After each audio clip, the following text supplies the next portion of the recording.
السلام علیکم ورحمۃ اللہ وبرکاتہ۔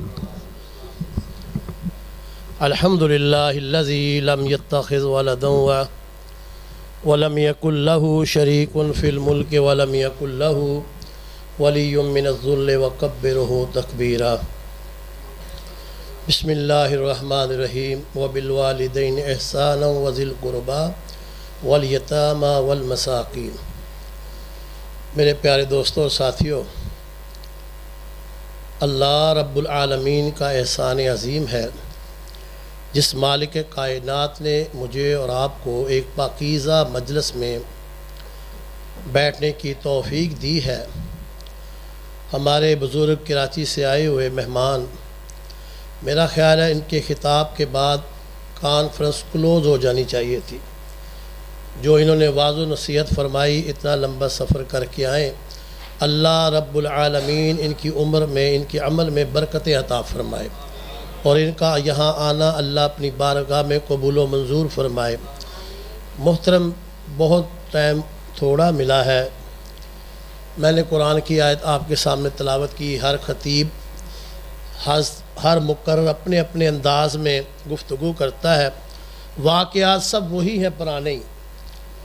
دین جو ہے، جو رسول اللہ صلی اللہ علیہ وسلم لے کر آئے، اور 1440 سال سے پہلے والا دین ہے، وہی باتیں ہیں۔ انداز ہر شخص کا اپنا اپنا ہوتا ہے۔ میرے بھائیوں، یہ میڈیا کا جو دور ہے، اس دور میں بہت سارے لوگ نافرمان، بچے نافرمان ہو گئے ہیں ماں باپ کے، بیٹیاں نافرمان ہو گئی ہیں، اور بہت سارے ایسے لوگ جو شادی شدہ ہونے کے باوجود اپنی بیویوں کی وجہ سے ماں باپ کی گستاخی کرتے ہیں۔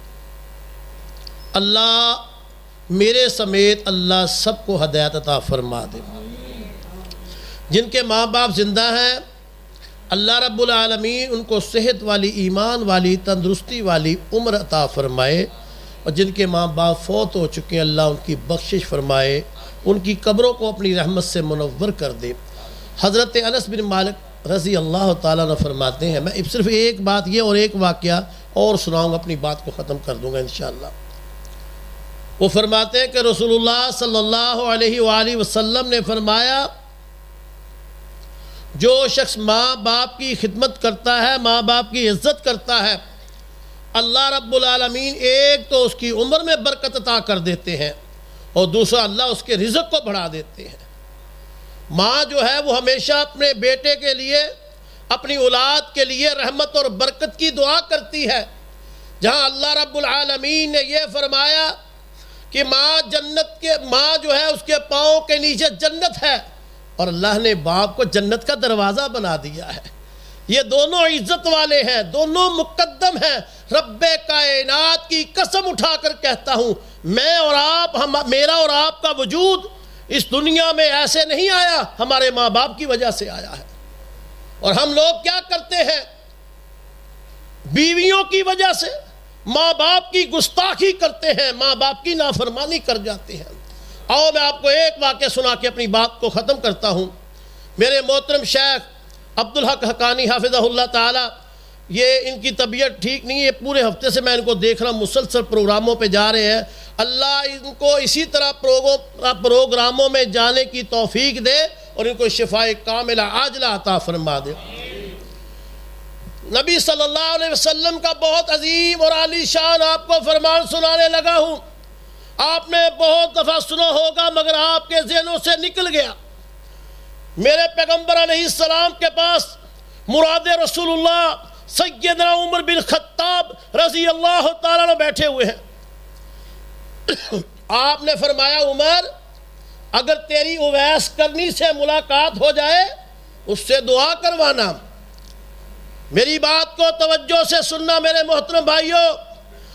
روزانہ الحمدللہ اللہ کی توفیق سے کانفرنسیں بھی ہوتی ہیں، واعظ و نصیحت بھی آپ سنتے ہیں، ہفتے کے بعد جمعے بھی سنتے ہیں، میرے سمیت عمل نہیں کرتے۔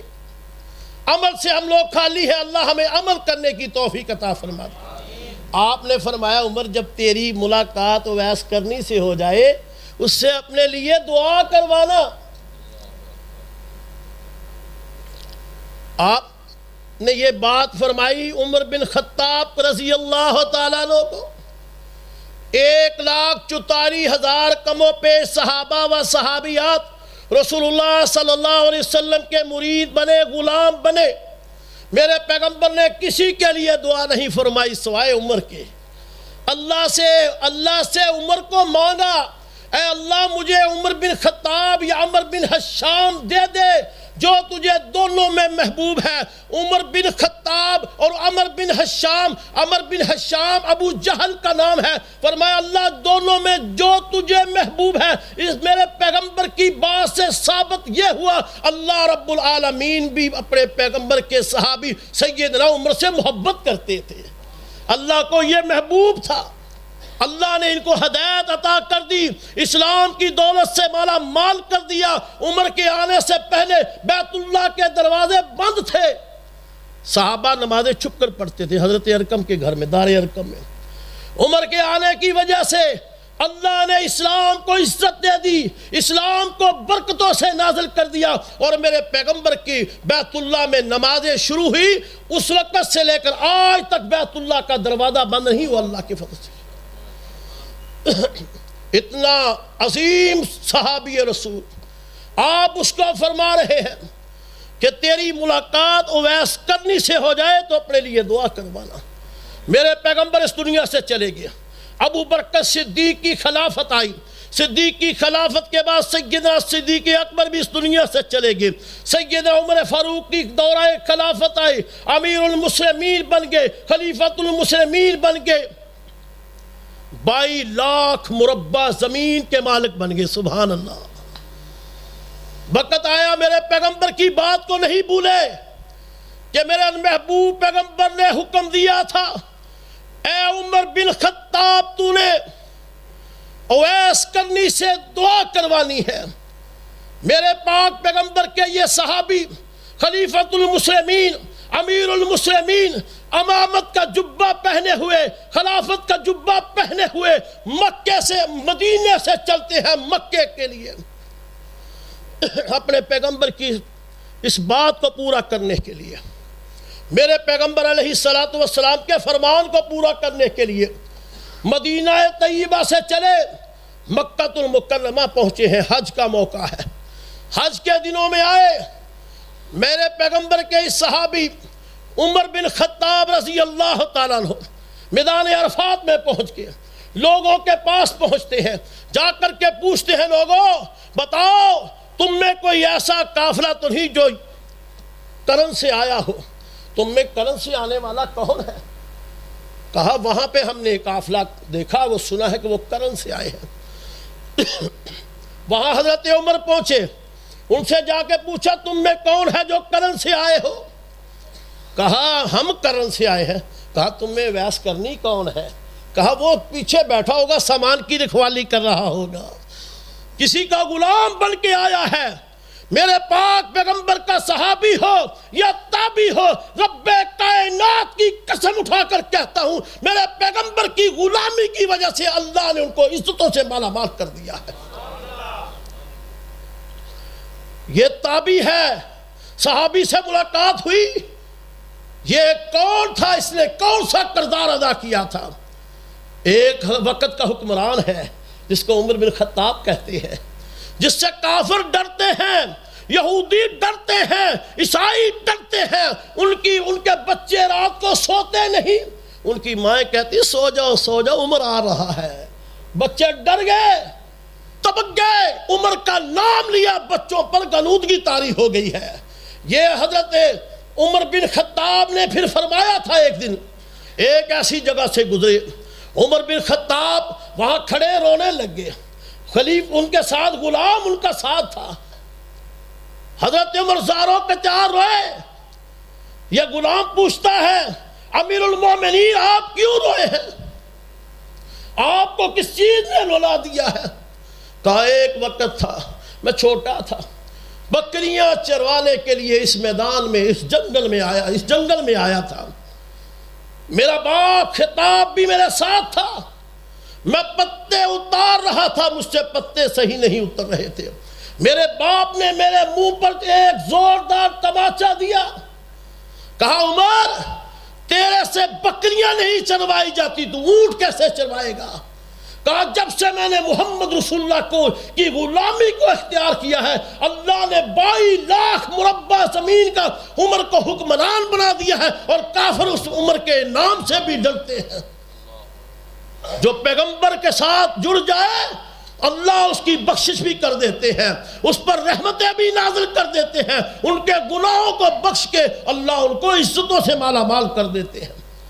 سیدنا عمر بن خطاب پہنچے ان کے پاس، کہا وہ غلام ہے ہمارا، وہاں پہ بیٹھا ہوگا۔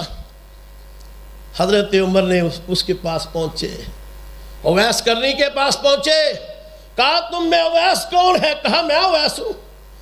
کہا کھڑے ہو جائیے، مجھے ملیے، سینے کے ساتھ سینہ لگائیے، محبت کی، پیار کیا۔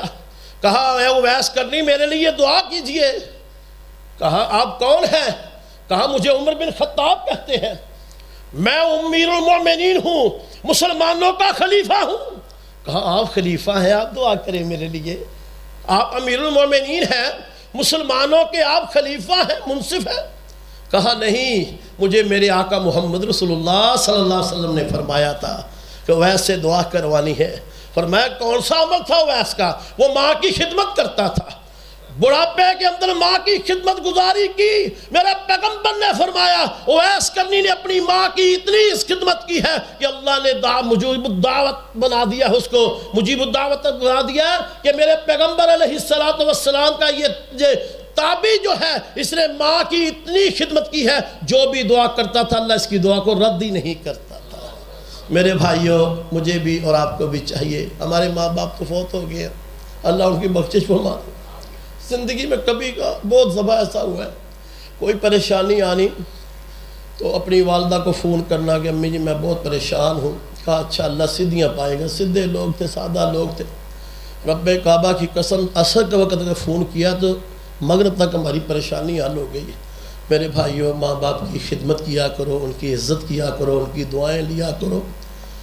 آپ نے فرمایا جو ماں کے چہرے کو ایک بار دیکھتا ہے تو اس کو ایک حج کا ثواب ملتا ہے۔ ایک صحابی پوچھا یا رسول اللہ جو 100 بار دیکھ، فرمایا اللہ کے خزانے میں کون سی کمی ہے؟ تم 100 بار محبت سے پیار سے دیکھو، اللہ تمہیں 100 حج کا ثواب عطا کر دے گا۔ جن کے ماں باپ زندہ ہیں وہ خوش قسمت ہے۔ اللہ عمل کی توفیق عطا فرما دے۔ السلام علیکم۔